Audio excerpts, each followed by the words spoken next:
श्रीगणेशाय नमः। श्रीपरमात्मने नमः। श्रीविष्णुसहस्रनामावलिः। ॐ विश्वस्मै नमः। ॐ विष्णवे नमः। ॐ वषट्काराय नमः। ॐ भूतभव्यभवत्प्रभवे नमः। ॐ भूतकृते नमः। ॐ भूतभृते नमः।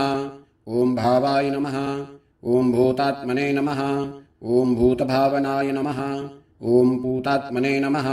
ॐ परमात्मने नमः। ॐ मुक्तानां परमायै गतये नमः। ॐ अव्ययाय नमः। ॐ पुरुषाय नमः। ॐ साक्षिणे नमः। ॐ क्षेत्रज्ञाय नमः। ॐ अक्षराय नमः। ॐ योगाय नमः। ॐ योगविदां नेत्रे नमः। ॐ प्रधानपुरुषेश्वराय नमः। ॐ नारसिंहवपुषे नमः। ॐ श्रीमते नमः। ॐ केशवाय नमः। ॐ पुरुषोत्तमाय नमः। ॐ सर्वस्मै नमः। ॐ शरवाय नमः। ॐ शिवाय नमः। ॐ स्थाणवे नमः। ॐ भूतादये नमः। ॐ निधयव्ययाय नमः। ॐ सम्भवाय नमः। ॐ भावनाय नमः। ॐ भर्त्रे नमः। ॐ प्रभवाय नमः। ॐ प्रभवे नमः। ॐ ईश्वराय नमः। ॐ स्वयंभुवे नमः। ॐ शम्भवे नमः। ॐ आदित्याय नमः। ॐ पुष्कराक्षाय नमः। ॐ महास्वनाय नमः। ॐ अनादिनिधनाय नमः। ॐ धात्रे नमः। ॐ विधात्रे नमः। ॐ धातवे उत्तमाय नमः। ॐ अप्रमेयाय नमः। ॐ ऋषिकेशाय नमः। ॐ पद्मनाभाय नमः। ॐ अमरप्रभवे नमः। ॐ विश्वकर्मणे नमः। ॐ मनवे नमः। ॐ पष्ट्रे नमः। ॐ स्थविष्ठाय नमः। ॐ स्थविराय ध्रुवाय नमः। ॐ अग्राह्याय नमः। ॐ शाश्वताय नमः। ॐ कृष्णाय नमः। ॐ लोहिताक्षाय नमः। ॐ प्रतर्दनाय नमः। ॐ प्रभूताय नमः। ॐ त्रिककुब्धाम्ने नमः। ॐ पवित्राय नमः। ॐ मङ्गलपराय नमः। ॐ ईशानाय नमः। ॐ प्राणदाय नमः। ॐ प्राणाय नमः। ॐ ज्येष्ठाय नमः। ॐ श्रेष्ठाय नमः। ॐ प्रजापतये नमः। ॐ हिरण्यगर्भाय नमः। ॐ भूगर्भाय नमः। ॐ माधवाय नमः। ॐ मधुसूदनाय नमः। ॐ ईश्वराय नमः। ॐ विक्रमिणे नमः। ॐ धन्विने नमः। ॐ मेधाविने नमः। ॐ विक्रमाय नमः। ॐ क्रमाय नमः। ॐ अनुत्तमाय नमः। ॐ दुराधर्षाय नमः। ॐ कृतज्ञाय नमः। ॐ कृतये नमः। ॐ आत्मवते नमः। ॐ सुरेशाय नमः। ॐ शरणाय नमः। ॐ शर्मणे नमः। ॐ विश्वरेतसे नमः। ॐ प्रजाभवाय नमः। ॐ अहण्ये नमः। ॐ संवत्सराय नमः। ॐ व्यालाय नमः। ॐ मृत्ययाय नमः। ॐ सर्वदर्शनाय नमः। ॐ अजाय नमः। ॐ सर्वेश्वराय नमः। ॐ सिद्धाय नमः। ॐ सिद्धये नमः। ॐ सर्वादये नमः। ॐ अच्युताय नमः। ॐ वृषाकपये नमः। ॐ अमेयात्मने नमः। ॐ सर्वयोगविनिसृताय नमः।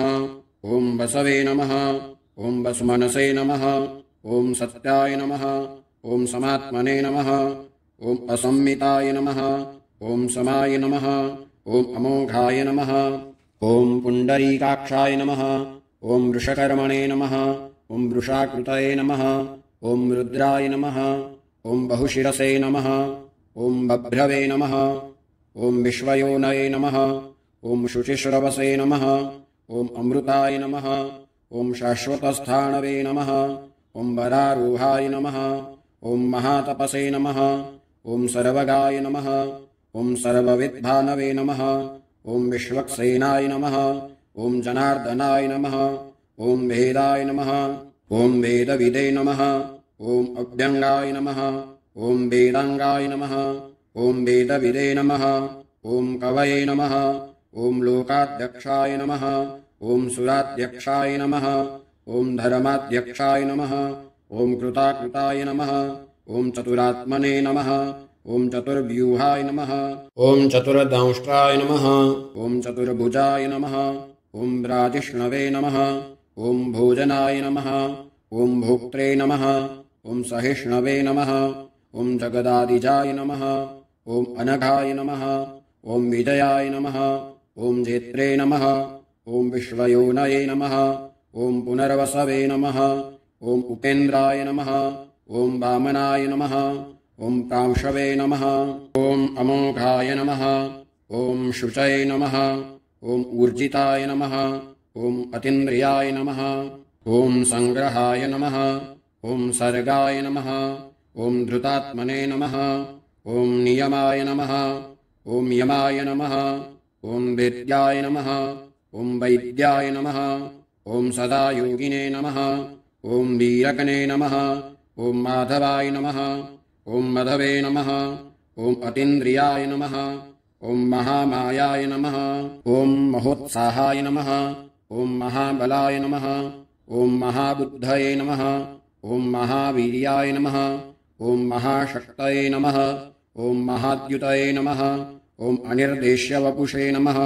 ॐ श्रीमते नमः ॐ अमेयात्मने नमः ॐ महाद्रिदृशे नमः ॐ महेश्वासाय नमः ॐ महीभर्त्रे नमः ॐ श्रीनिवासाय नमः ॐ सतां गतये नमः ॐ अनिरुद्धाय नमः ॐ सुरानन्दाय नमः ॐ गोविन्दाय नमः ॐ गोविदाम्पतये नमः ॐ मरीचये नमः ॐ दमनाय नमः ॐ हंसाय नमः ॐ सुपर्णाय नमः ॐ भुजगोत्तमाय नमः ॐ हिरण्यनाभाय नमः ॐ सुतपसे नमः ॐ पद्मनाभाय नमः ॐ प्रजापतये नमः ॐ अमृत्यवे नमः ॐ सर्वदृशे नमः ॐ सिंहाय नमः ॐ सन्धात्रे नमः ॐ सन्धिमते नमः ॐ स्थिराय नमः ॐ अजाय नमः ॐ दुर्मर्षणाय नमः ॐ शास्त्रे नमः ॐ विश्रुतात्मने नमः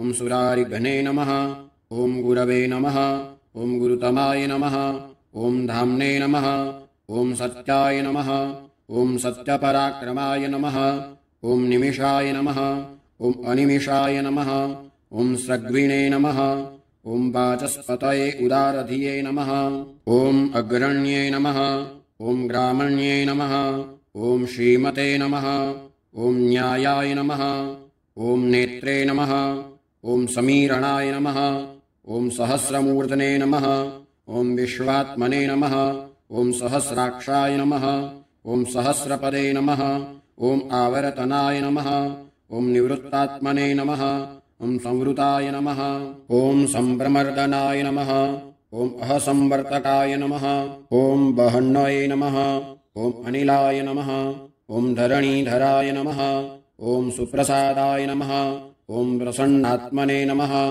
ॐ विश्वदृशे नमः ॐ विश्वभुजे नमः ॐ विभवे नमः ॐ सत्कर्त्रे नमः ॐ सत्कृताय नमः ॐ साधवे नमः ॐ जहन्नवे नमः ॐ नारायणाय नमः ॐ नराय नमः ॐ असङ्ख्येयाय नमः ॐ अप्रमेयात्मने नमः ॐ विशिष्टाय नमः ॐ शिष्टकृते नमः ॐ शुतये नमः ॐ सिद्धार्थाय नमः ॐ सिद्धसङ्कल्पाय नमः ॐ सिद्धिदाय नमः ॐ सिद्धिसाधनाय नमः ॐ वृषाहिने नमः ॐ वृषभाय नमः ॐ विष्णवे नमः ॐ वृषपर्वणे नमः ॐ वृषोदराय नमः ॐ वर्धनाय नमः ॐ वर्धमानाय नमः ॐ विविक्ताय नमः ॐ श्रुतिसागराय नमः ॐ सुभुजाय नमः ॐ दुरधराय नमः ॐ वाग्मिने नमः ॐ महेन्द्राय नमः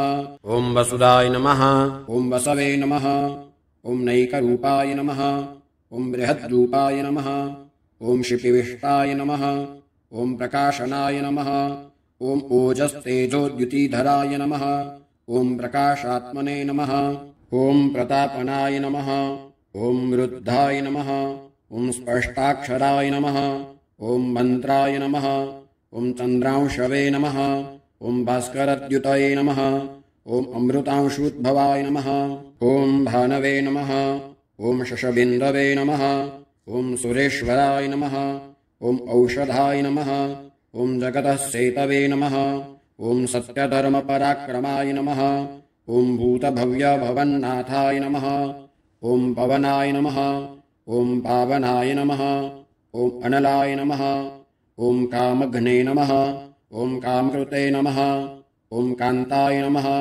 ॐ कामाय नमः ॐ कामप्रदाय नमः ॐ प्रभवे नमः ॐ युगादिकृते नमः ॐ युगावर्ताय नमः ॐ नैकमायाय नमः ॐ महाशनाय नमः ॐ अदृश्याय नमः ॐ अव्यक्तरूपाय नमः ॐ सहस्रजिते नमः ॐ अनन्तजिते नमः ॐ मिष्टाय नमः ॐ अविशिष्टाय नमः ॐ शिष्टेष्टाय नमः ॐ शिखण्डिने नमः ॐ नहुषाय नमः ॐ वृषाय नमः ॐ क्रोधगणे नमः ॐ क्रोधकृत्कर्ते नमः ॐ विश्वबाहवे नमः ॐ महीधराय नमः ॐ अच्युताय नमः ॐ प्रथिताय नमः ॐ प्राणाय नमः ॐ प्राणदाय नमः ॐ वासवानुजाय नमः ॐ अपाम्निधये नमः ॐ अधिष्ठानाय नमः ॐ अप्रमत्ताय नमः ॐ प्रतिष्ठिताय नमः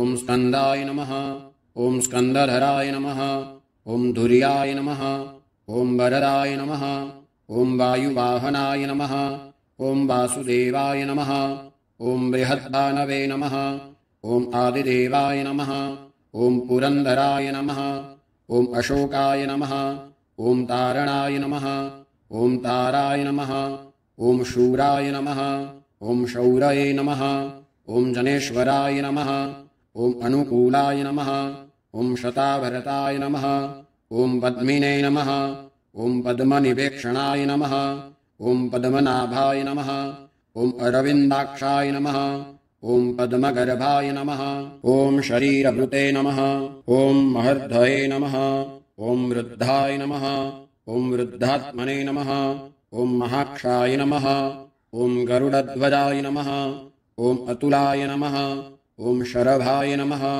ॐ भीमाय नमः ॐ समयज्ञाय नमः ॐ हविर्हरये नमः ॐ सर्वलक्षणलक्षण्याय नमः ॐ लक्ष्मीवते नमः ॐ समितिञ्जयाय नमः ॐ विक्षराय नमः ॐ रोहिताय नमः ॐ मार्गाय नमः ॐ हेतवे नमः ॐ दामोदराय नमः ॐ सहाय नमः ॐ महीधराय नमः ॐ महाभागाय नमः ॐ वेगवते नमः ॐ अमिताशनाय नमः ॐ उद्भवाय नमः ॐ क्षोभणाय नमः ॐ देवाय नमः ॐ श्रीगर्भाय नमः ॐ परमेश्वराय नमः ॐ करणाय नमः ॐ कारणाय नमः ॐ कर्त्रे नमः ॐ विकर्त्रे नमः ॐ गहनाय नमः ॐ गुहाय नमः ॐ व्यवसायाय नमः ॐ व्यवस्थानाय नमः ॐ संस्थानाय नमः ॐ स्थानदाय नमः ॐ ध्रुवाय नमः ॐ परर्धये नमः ॐ परमस्पष्टाय नमः ॐ तुष्टाय नमः ॐ पुष्टाय नमः ॐ शुभेक्षणाय नमः ॐ रामाय नमः ॐ विरामाय नमः ॐ विरजसे नमः ॐ मार्गाय नमः ॐ नेयाय नमः ॐ नयाय नमः ॐ अनयाय नमः ॐ वीराय नमः ॐ शक्तिमतां श्रेष्ठाय नमः ॐ धर्माय नमः ॐ धर्मविरुत्तमाय नमः ॐ वैकुण्ठाय नमः ॐ पुरुषाय नमः ॐ प्राणाय नमः ॐ प्राणदाय नमः ॐ प्रणवाय नमः ॐ पृथवे नमः ॐ हिरण्यगर्भाय नमः ॐ शत्रुघ्नाय नमः ॐ व्याप्ताय नमः ॐ वायवे नमः ॐ अधोक्षजाय नमः ॐ ऋतवे नमः ॐ सुदर्शनाय नमः ॐ कालाय नमः ॐ परमेष्ठिने नमः ॐ परिग्रहाय नमः ॐ उग्राय नमः ॐ संवत्सराय नमः ॐ दक्षाय नमः ॐ विश्रामाय नमः ॐ विश्वदक्षिणाय नमः ॐ विस्ताराय नमः ॐ स्थावरस्थाणवे नमः ॐ प्रमाणाय नमः ॐ बीजायाव्ययाय नमः ॐ अर्थाय नमः ॐ अनर्थाय नमः ॐ महाकोशाय नमः ॐ महाभोगाय नमः ॐ महाधनाय नमः ॐ अनिर्विण्णाय नमः ॐ स्थविष्ठाय नमः ॐ अभुवे नमः ॐ धर्मयूपाय नमः ॐ महामखाय नमः ॐ नक्षत्रनेमये नमः ॐ नक्षत्रिणे नमः ॐ क्षमाय नमः ॐ क्षामाय नमः ॐ समीहनाय नमः ॐ यज्ञाय नमः ॐ ईज्याय नमः ॐ महेज्याय नमः ॐ क्रतवे नमः ॐ सत्राय नमः ॐ सतांगतये नमः ॐ सर्वदर्शिने नमः ॐ विमुक्तात्मने नमः ॐ सर्वज्ञाय नमः ॐ ज्ञानाय उत्तमाय नमः ॐ सुव्रताय नमः ॐ सुमुखाय नमः ॐ सूक्ष्माय नमः ॐ सुघोषाय नमः ॐ सुखदाय नमः ॐ सुहृदे नमः ॐ मनोहराय नमः ॐ जितक्रोधाय नमः ॐ वीरबाहवे नमः ॐ विदारणाय नमः ॐ स्वापनाय नमः ॐ स्ववशाय नमः ॐ व्यापिने नमः ॐ नैकात्मने नमः ॐ नैककर्मकृते नमः ॐ वत्सराय नमः ॐ वत्सलाय नमः ॐ वत्सिने नमः ॐ रत्नगर्भाय नमः ॐ धनेश्वराय नमः ॐ धर्मगुपे नमः ॐ धर्मकृते नमः ॐ धर्मिणे नमः ॐ सते नमः ॐ असते नमः ॐ क्षराय नमः ॐ अक्षराय नमः ॐ अविज्ञात्रे नमः ॐ सहस्रांशवे नमः ॐ विधात्रे नमः ॐ कृतलक्षणाय नमः ॐ गवस्तिनेमये नमः ॐ सत्वस्थाय नमः ॐ सिंहाय नमः ॐ भूतमहेश्वराय नमः ॐ आदिदेवाय नमः ॐ महादेवाय नमः ॐ देवेशाय नमः ॐ देवभृद्गुरवे नमः ॐ उत्तरस्मै नमः ॐ गोपतये नमः ॐ गोप्त्रे नमः ॐ ज्ञानगम्याय नमः ॐ पुरातनाय नमः ॐ शरीरभूतभृते नमः ॐ भोक्त्रे नमः ॐ कपीन्द्राय नमः ॐ भूरिदक्षिणाय नमः ॐ सोमपाय नमः ॐ अमृतपाय नमः ॐ सोमाय नमः ॐ पुरुजिते नमः ॐ पुरुषोत्तमाय नमः ॐ विनयाय नमः ॐ जयाय नमः ॐ सत्यसन्धाय नमः ॐ दाशार्हाय नमः ॐ सात्वताम्पत्ये नमः ॐ जीवाय नमः ॐ विनयितासाक्षिणे नमः ॐ मुकुन्दाय नमः ॐ अमितविक्रमाय नमः ॐ अम्भोनिधये नमः ॐ अनन्तात्मने नमः ॐ महोदधिशयाय नमः ॐ अन्तकाय नमः ॐ अजाय नमः ॐ महार्हाय नमः ॐ स्वाभाव्याय नमः ॐ जितामित्राय नमः ॐ प्रमोदनाय नमः ॐ आनन्दाय नमः ॐ नन्दनाय नमः ॐ नन्दाय नमः ॐ सत्यधर्माय नमः ॐ त्रिविक्रमाय नमः ॐ महर्षये कपिलाचार्याय नमः ॐ कृतज्ञाय नमः ॐ मेदिनीपतये नमः ॐ त्रिपदाय नमः ॐ त्रिदशाध्यक्षाय नमः ॐ महाशृङ्गाय नमः ॐ कृतान्तकृते नमः ॐ महावराहाय नमः ॐ गोविन्दाय नमः ॐ सुषेणाय नमः ॐ कनकाङ्गदिने नमः ॐ गुह्याय नमः ॐ गभीराय नमः ॐ गहनाय नमः ॐ गुप्ताय नमः ॐ चकरगदाधराय नमः ॐ वेदसे नमः ॐ स्वाङ्गाय नमः ॐ अजिताय नमः ॐ कृष्णाय नमः ॐ दृढाय नमः ॐ सङ्कर्षणायाच्युताय नमः ॐ वरुणाय नमः ॐ वारुणाय नमः ॐ वृक्षाय नमः ॐ पुष्कराक्षाय नमः ॐ महामनसे नमः ॐ भगवते नमः ॐ भगघ्ने नमः ॐ आनन्दिने नमः ॐ वनमालिने नमः ॐ मलायुधाय नमः ॐ आदित्याय नमः ॐ ज्योतिरादित्याय नमः ॐ सहिष्णवे नमः ॐ गतिसत्तमाय नमः ॐ सुधन्वने नमः ॐ खण्डपरशवे नमः ॐ दारुणाय नमः ॐ द्रविणप्रदाय नमः ॐ दिविस्पृशे नमः ॐ सर्वदृग्व्यासाय नमः ॐ वाचस्पतये अयोनिजाय नमः ॐ त्रिसाम्ने नमः ॐ सामगाय नमः ॐ साम्ने नमः ॐ निर्वाणाय नमः ॐ भेषजाय नमः ॐ विशदे नमः ॐ सन्न्यासकृते नमः ॐ शमाय नमः ॐ शान्ताय नमः ॐ निष्ठायै नमः ॐ शान्त्यै नमः ॐ परायणाय नमः ॐ शुभाङ्गाय नमः ॐ शान्तिदाय नमः ॐ स्रष्ट्रे नमः ॐ कुमुदाय नमः ॐ कुबलेशयाय नमः ॐ गोहिताय नमः ॐ गोपतये नमः ॐ गोप्त्रे नमः ॐ वृषभाक्षाय नमः ॐ वृषप्रियाय नमः ॐ अनिवर्तिने नमः ॐ निवृत्तात्मने नमः ॐ संक्षेप्त्रे नमः ॐ क्षेमकृते नमः ॐ शिवाय नमः ॐ श्रीवत्सवक्षसे नमः ॐ श्रीवासाय नमः ॐ श्रीपतये नमः ॐ श्रीमताम्बराय नमः ॐ श्रीदाय नमः ॐ श्रीशाय नमः ॐ श्रीनिवासाय नमः ॐ श्रीनिधये नमः ॐ श्रीविभावनाय नमः ॐ श्रीधराय नमः ॐ श्रीकराय नमः ॐ श्रेयसे नमः ॐ श्रीमते नमः ॐ लोकत्रयाश्रयाय नमः ॐ स्वक्षाय नमः ॐ स्वङ्गाय नमः ॐ शतानन्दाय नमः ॐ नन्दिने नमः ॐ ज्योतिर्गणेश्वराय नमः ॐ विजितात्मने नमः ॐ अविधेयात्मने नमः ॐ सत्कीर्तये नमः ॐ छिन्नसंशयाय नमः ॐ उदीर्णाय नमः ॐ सर्वतश्चक्षुषे नमः ॐ अनीशाय नमः ॐ शाश्वतस्थिराय नमः ॐ भूषयाय नमः ॐ भूषणाय नमः ॐ भूतये नमः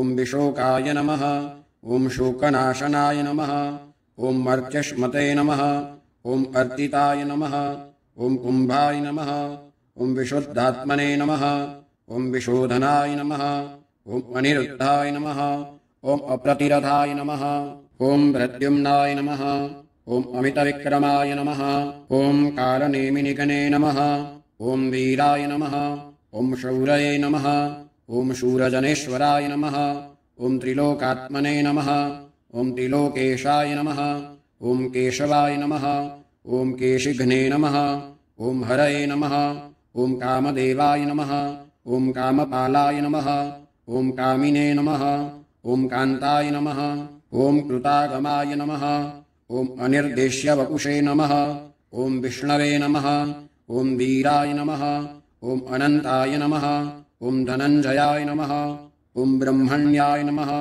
ॐ ब्रह्मकृते नमः ॐ ब्रह्मणे नमः ॐ ब्रह्मणे नमः ॐ ब्रह्मविवर्धनाय नमः ॐ ब्रह्मविदे नमः ॐ ब्राह्मणाय नमः ॐ ब्रह्मिणे नमः ॐ ब्रह्मज्ञाय नमः ॐ ब्राह्मणप्रियाय नमः ॐ महाक्रमाय नमः ॐ महाकर्मणे नमः ॐ महातेजसे नमः ॐ महोरगाय नमः ॐ महाक्रतवे नमः ॐ महायज्वने नमः ॐ महायज्ञाय नमः ॐ महाहविषे नमः ॐ स्तव्याय नमः ॐ स्तवप्रियाय नमः ॐ स्तोत्राय नमः ॐ स्तुतये नमः ॐ स्तोत्रे नमः ॐ रणप्रियाय नमः ॐ पूर्णाय नमः ॐ पूरयित्रे नमः ॐ पुण्याय नमः ॐ पुण्यकीर्तये नमः ॐ अनामयाय नमः ॐ मनोजवाय नमः ॐ तीर्थकराय नमः ॐ वसुरेतसे नमः ॐ वसुप्रदाय नमः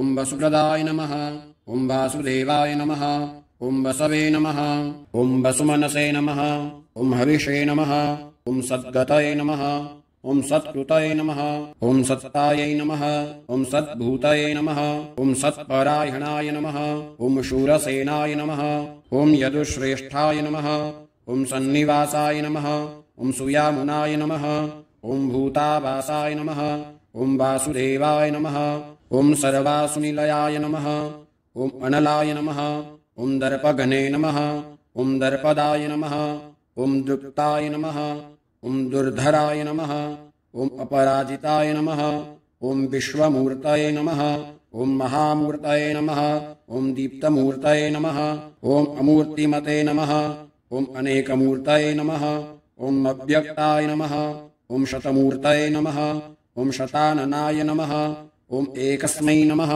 ॐ नैकाय नमः ॐ सवाय नमः ॐ काय नमः ॐ कस्मै नमः ॐ यस्मै नमः ॐ तस्मै नमः ॐ पदायानुत्तमाय नमः ॐ लोकबन्धवे नमः ॐ लोकनाथाय नमः ॐ माधवाय नमः ॐ भक्तवत्सलाय नमः ॐ सुवर्णवर्णाय नमः ॐ हेमाङ्गाय नमः ॐ वराङ्गाय नमः ॐ चन्दनाङ्गदिने नमः ॐ वीरगणे नमः ॐ विषमाय नमः ॐ शून्याय नमः ॐ घृताशेषे नमः ॐ अचलाय नमः ॐ चलाय नमः ॐ अमानिने नमः ॐ मानदाय नमः ॐ मान्याय नमः ॐ लोकस्वामिने नमः ॐ त्रिलोकदृशे नमः ॐ सुमेधसे नमः ॐ मेधजाय नमः ॐ धन्याय नमः ॐ सत्यमेधसे नमः ॐ धराधराय नमः ॐ तेजोवृषाय नमः ॐ द्युतिधराय नमः ॐ सर्वशस्त्रभृताम्बराय नमः ॐ प्रग्रहाय नमः ॐ निग्रहाय नमः ॐ व्यग्राय नमः ॐ नैकशृङ्गाय नमः ॐ गदाग्रजाय नमः ॐ चतुर्मूर्तये नमः ॐ चतुर्बाहवे नमः ॐ चतुर्व्यूहाय नमः ॐ चतुर्गतये नमः ॐ चतुरात्मने नमः ॐ चतुर्भावाय नमः ॐ चतुर्वेदविदे नमः ॐ एकपदे नमः ॐ समावरताय नमः ॐ अनिवृत्तात्मने नमः ॐ दुर्जयाय नमः ॐ दुरतिक्रमाय नमः ॐ दुर्लभाय नमः ॐ दुर्गमाय नमः ॐ दुर्गाय नमः ॐ दुरावासाय नमः ॐ दुरारिगणे नमः ॐ शुभाङ्गाय नमः ॐ लोकसारङ्गाय नमः ॐ सुतन्तवे नमः ॐ तन्तुवर्धनाय नमः ॐ इन्द्रकर्मणे नमः ॐ महाकर्मणे नमः ॐ कृतकर्मणे नमः ॐ कृतागमाय नमः ॐ उद्भवाय नमः ॐ सुन्दराय नमः ॐ सुन्दाय नमः ॐ रत्ननाभाय नमः ॐ सुलोचनाय नमः ॐ अर्काय नमः ॐ वाजसनाय नमः ॐ शृङ्गिणे नमः ॐ जयन्ताय नमः ॐ सर्वविजयिने नमः ॐ सुवर्णबिन्दवे नमः ॐ अक्षोभ्याय नमः ॐ सर्वभागीश्वरेश्वराय नमः ॐ महाहृदाय नमः ॐ महागरताय नमः ॐ महाभूताय नमः ॐ महानिधये नमः ॐ कुमुदाय नमः ॐ कुन्दराय नमः ॐ कुन्दाय नमः ॐ पर्जन्याय नमः ॐ पावनाय नमः ॐ अनिलाय नमः ॐ अमृताशाय नमः ॐ अमृतवपुषे नमः ॐ सर्वज्ञाय नमः ॐ सर्वतोमुखाय नमः ॐ सुलभाय नमः ॐ सुव्रताय नमः ॐ सिद्धाय नमः ॐ शत्रुजिते नमः ॐ शत्रुतापनाय नमः ॐ न्यग्रोधाय नमः ॐ उदुम्बराय नमः ॐ अश्वत्थाय नमः ॐ चाणूरान्ध्रणीषूदनाय नमः ॐ सहस्रार्तिशे नमः ॐ सप्तजिह्वाय नमः ॐ सप्तैधसे नमः ॐ सप्तवाहनाय नमः ॐ अमूर्तये नमः ॐ अनघाय नमः ॐ अचिन्त्याय नमः ॐ भयकृते नमः ॐ भयनाशनाय नमः ॐ अणवे नमः ॐ बृहते नमः ॐ कृशाय नमः ॐ स्थूलाय नमः ॐ गुणभृते नमः ॐ निर्गुणाय नमः ॐ महते नमः ॐ अधृताय नमः ॐ स्वधृताय नमः ॐ स्वास्याय नमः ॐ प्राग्वंशाय नमः ॐ वंशवर्धनाय नमः ॐ भारभृते नमः ॐ कथिताय नमः ॐ योगिने नमः ॐ योगीशाय नमः ॐ सर्वकामदाय नमः ॐ आश्रमाय नमः ॐ श्रमणाय नमः ॐ क्षामाय नमः ॐ सुपर्णाय नमः ॐ वायुवाहनाय नमः ॐ धनुरधराय नमः ॐ धनुर्वेदाय नमः ॐ दण्डाय नमः ॐ दमैत्रे नमः ॐ दमाय नमः ॐ अपराजिताय नमः ॐ सर्वसहाय नमः ॐ नियन्त्रे नमः ॐ अनियमाय नमः ॐ अयमाय नमः ॐ सत्त्ववते नमः ॐ सात्विकाय नमः ॐ सत्याय नमः ॐ सत्यधर्मपरायणाय नमः ॐ अभिप्रायाय नमः ॐ प्रियार्हाय नमः ॐ अर्हाय नमः ॐ प्रियकृते नमः ॐ प्रीतिवर्धनाय नमः ॐ विहाय सगतये नमः ॐ ज्योतिषे नमः ॐ सुरुचये नमः ॐ हुतभुजे नमः ॐ विभवे नमः ॐ रवये नमः ॐ विरोचनाय नमः ॐ सूर्याय नमः ॐ सवित्रे नमः ॐ रविलोचनाय नमः ॐ अनन्ताय नमः ॐ हुतभुजे नमः ॐ भोक्त्रे नमः ॐ सुखदाय नमः ॐ नैकजाय नमः ॐ अग्रजाय नमः ॐ अनिर्विण्णाय नमः ॐ सदामर्षिणे नमः ॐ लोकाधिष्ठानाय नमः ॐ अद्भुताय नमः ॐ सनाते नमः ॐ सनातनतमाय नमः ॐ कपिलाय नमः ॐ कपये नमः ॐ अप्ययाय नमः ॐ स्वस्तिदाय नमः ॐ स्वस्तिकृते नमः ॐ स्वस्तये नमः ॐ स्वस्तिभुजे नमः ॐ स्वस्तिदक्षिणाय नमः ॐ अरुद्राय नमः ॐ कुण्डलिने नमः ॐ चक्रिणे नमः ॐ विक्रमिणे नमः ॐ ऊर्जितशासनाय नमः ॐ शब्दातिगाय नमः ॐ शब्दसहाय नमः ॐ शिशिराय नमः ॐ शर्वरीकराय नमः ॐ अक्रूराय नमः ॐ पेशलाय नमः ॐ दक्षाय नमः ॐ दक्षिणस्यै नमः ॐ क्षमिणाम्बराय नमः ॐ विदवत्तमाय नमः ॐ वीतभयाय नमः ॐ पुण्यश्रवणकीर्तनाय नमः ॐ उत्तारणाय नमः ॐ दुष्कृतिघ्ने नमः ॐ पुण्याय नमः ॐ दुःस्वप्ननाशनाय नमः ॐ वीरघ्ने नमः ॐ रक्षणाय नमः ॐ सद्भ्यो नमः ॐ जीवनाय नमः ॐ पर्यवस्थिताय नमः ॐ अनन्तरूपाय नमः ॐ अनन्तश्रिये नमः ॐ जितमन्यवे नमः ॐ भयापहाय नमः ॐ चतुरस्राय नमः ॐ गभीरात्मने नमः ॐ विदिशाय नमः ॐ व्यादिशाय नमः ॐ दिशाय नमः ॐ अनादये नमः ॐ भूर्भुवे नमः ॐ लक्ष्म्यै नमः ॐ सुवीराय नमः ॐ रुचिराङ्गदाय नमः ॐ जननाय नमः ॐ जनजन्मादये नमः ॐ भीमाय नमः ॐ भीमपराक्रमाय नमः ॐ आधारनिलयाय नमः ॐ अधात्रे नमः ॐ पुष्पहासाय नमः ॐ प्रजागराय नमः ॐ ऊर्ध्वगाय नमः ॐ सत्पथाचाराय नमः ॐ प्राणदाय नमः ॐ प्रणवाय नमः ॐ पणाय नमः ॐ प्रमाणाय नमः ॐ प्राणनिलयाय नमः ॐ प्राणभृते नमः ॐ प्राणजीवनाय नमः ॐ तत्त्वाय नमः ॐ तत्त्वविदे नमः ॐ एकात्मने नमः ॐ जन्ममृत्युजरातिगाय नमः ॐ भूर्भुवः स्वस्तरवे नमः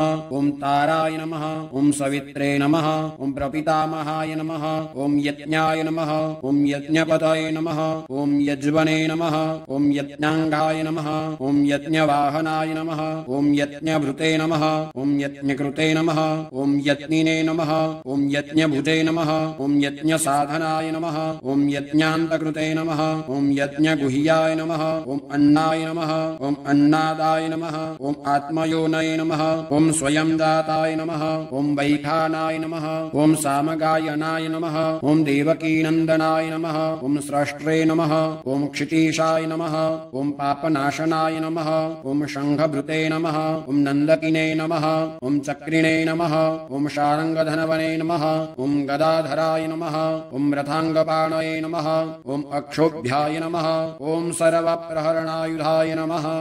इति श्रीमहाभारते अनुशासनपर्वणि श्रीविष्णुसहस्रनामावलिः श्रीकृष्णार्पणमस्तु।